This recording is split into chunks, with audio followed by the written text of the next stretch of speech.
রহিম। আসসালামু আলাইকুম। আমি বাংলাদেশি ব্লগার সাথী লাইফস্টাইল ব্লগ। আজকে আমি নতুন একটি রেসিপি নিয়ে হাজির হয়েছি। আমার আজকের রেসিপি হলো কোরমা রান্না। আমি কোরমা রান্না করার জন্য এখানে মাংসটা ভালোভাবে ধুয়ে পরিষ্কার করে নিয়েছি, আর এখানে আমি লবণ আর হলুদ দিয়ে মেখে নিয়েছি। এখন আমি এটা বাসায় খাওয়ার জন্য, তাই এরকম ছোট ছোট পিস। তো আমি এটা এখন প্রথমে ভুনা করব। তো প্রথমে আমি ভাজা করার জন্য এখানে তেল দিয়েছি। তো আমি তেলটা গরম হয়ে গেছে, মাংসটা দিয়ে দিচ্ছি।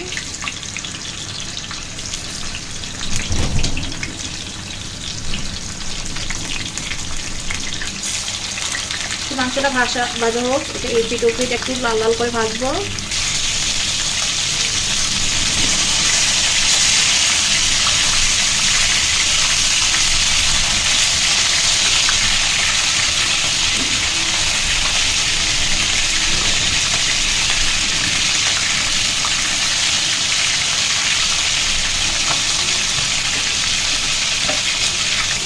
এটা ভাজা হয়ে গেছে, আমি তুলে ফেলেছি। এখন আর দিতে আছে, ওটা দিয়ে দিলাম। মাংস এটা ভাজা হয়ে গেছে, আমি তুলে নেব।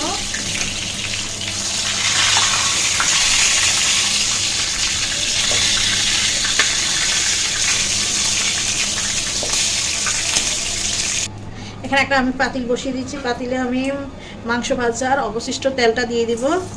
এটা দিলে অনেকে বলে তেলটা পুড়ে গেছে, মশলা, যার কারণে এটা দিতে চায় না। পরিষ্কার তেল দিতে চায়, কোনো সমস্যা নেই। আপনি দেখেন, এই তেলটা দিয়ে করলে আপনি কিছুই বুঝতে পারবেন না কেউ। আমি এখানে দেব পেঁয়াজ, রসুন, আদা ব্লেন্ডার করা।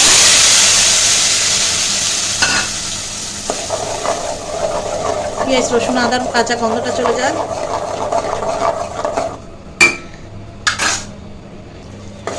আমি 2 মিনিট পর্যন্ত এইভাবে নাড়াচাড়া করব আর অফ করব, এটা কাঁচা গন্ধটা চলে যাক, নাহলে কিন্তু রোস্টে গন্ধটা ভালো আসবে না।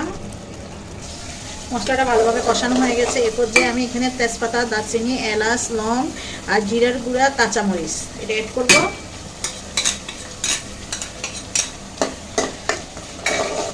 তারপর একটু নাড়াচাড়া করে মিশিয়ে নেব। এখন আমি এখানে অ্যাড করব লবণটা পরিমাণ মতো দিবেন,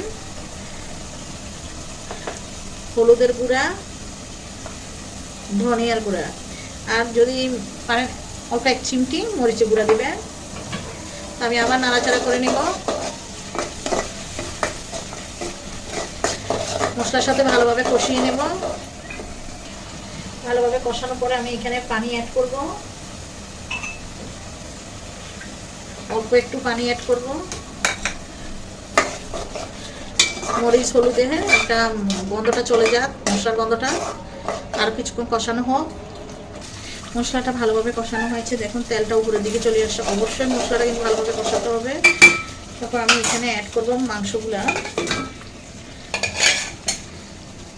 কেননা মাংসগুলো আমি প্রথমে কিন্তু কষাই নাই, যার কারণে এখন আমি এই মশলার ভিতরে কিছুক্ষণ কষাবো। আমি ঢাকনা দিয়ে ঢেকে দেবো, নাড়াচাড়া করে ভালোভাবে এটা কষানো হোক।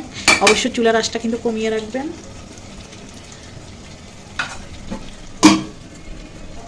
দেখো মশলার সাথে কিন্তু মাংসটা ভালোভাবে কষানো হচ্ছে। এই যে এখনও মশলাটা কেমন পানি পানি আছে। তো এভাবে কষাবেন কিছুক্ষণ পর্যন্ত, চুলার আঁচটা কমিয়ে রেখে। আমি 5 মিনিট কষালাম, আরও কিছুক্ষণ কষাবো। যেহেতু এখনও লাগার কোনো প্রসেসে আসে নাই, তাই আমি আরও কিছুক্ষণ রাখবো। এটা আমি 7 মিনিট পর্যন্ত কষালাম। এখন এই পর্যায়ে আমি দুধ দিয়ে দেবো। এটা গরুর দুধ হতে পারে, লিকুইড দুধ হতে পারে, অথবা পাউডার দুধকে পানি দিয়ে গুলিয়ে দিয়ে দিতে পারেন।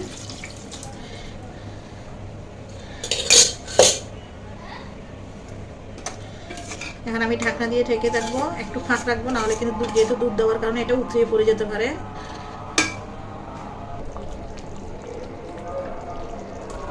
আমার কোরমা রান্নাটা হয়ে গেছে। এ পর্যায়ে আমি 1 চিমটি চিনি অ্যাড করে দিচ্ছি। চিনিটা দিলে কিন্তু এর স্বাদটা কিন্তু অনেক ভালো আসে। তো এই অবস্থায় আমি নামিয়ে ফেলবো, চুলাটা অফ করে দেবো, কারণ এটা নামানোর পরে অনেকটা বসে যায়। আমি আমার রেসিপিটা যদি আপনাদের কাছে ভালো লেগে থাকে, তাহলে আমার চ্যানেলটিকে লাইক, কমেন্ট, সাবস্ক্রাইব করে পাশে থাকবেন। তো কমেন্ট করতে একদম ভুলবেন না। ভালো থাকবেন। আল্লাহ হাফেজ।